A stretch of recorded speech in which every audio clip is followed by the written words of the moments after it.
Hadith 902, Aisha radiallahu anha reported, when the Prophet sallallahu alaihi wasallam visited any ailing member of his family, he would touch the sick person with his right hand and would supplicate, Allahumma Rabban Nas adhibil ba's washfi anta shafi la shifa illa shifa'uk shifa'an la yughadiru saqama.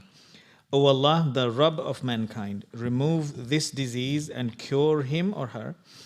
You are the great curer. There is no cure but through you, which leaves behind no disease. Bukhari and Muslim. First of all, it shows that the Prophet of Allah, he would pay the visit to the person who is ill, especially if it's his wife or one of his family, like sons or kids. So he would pay visit to the. This shows you the excellence of paying the visit to the illness, which we have discussed in the previous chapter. Also, it shows us as well, it is from the good thing is that to wiping. So the wiping is Scott. It's you could say the Prophet ﷺ, that the wiping is maybe to comfort the person when you wipe him like this, so the person feels the warmth of yours. And number two is to do with the cure.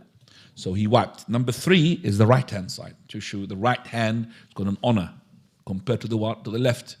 So he's using the right. Use the right, unless you haven't got a right, you've been cut off.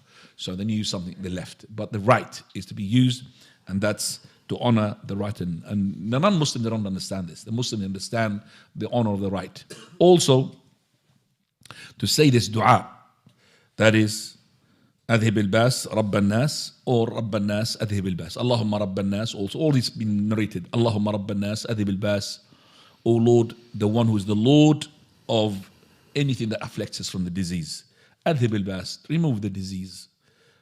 Ishfi, that is cure. أنت الشافي, you are the one who's got the real cure. So now we know that Allah Azza wa Jal, He is the one who grants and permits for the cure to take place.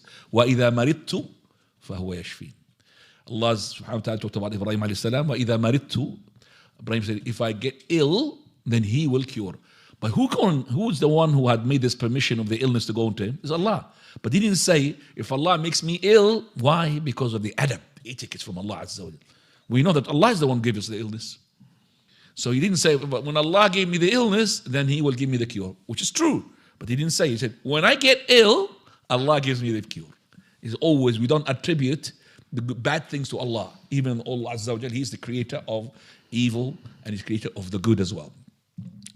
And when we seek some sort of ruqya like this, or the ruqya takes place, it does not actually negate our iman. But if you asked the person to give you that ruqya, then you took yourself out of the 70,000 whom Allah will grant paradise from the shortcut, the right gate.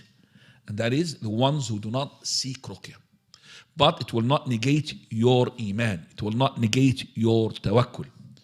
So the tawakkul also, the person, and he seeks medicine. It's not just the ruqya. So it doesn't mean that if I got a headache, I just go and only do the ruqya. No.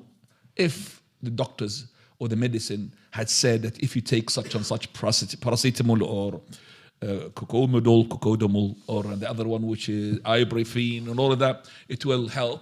Take them. Take them with the ruqya as well. You could do ruqya on yourself.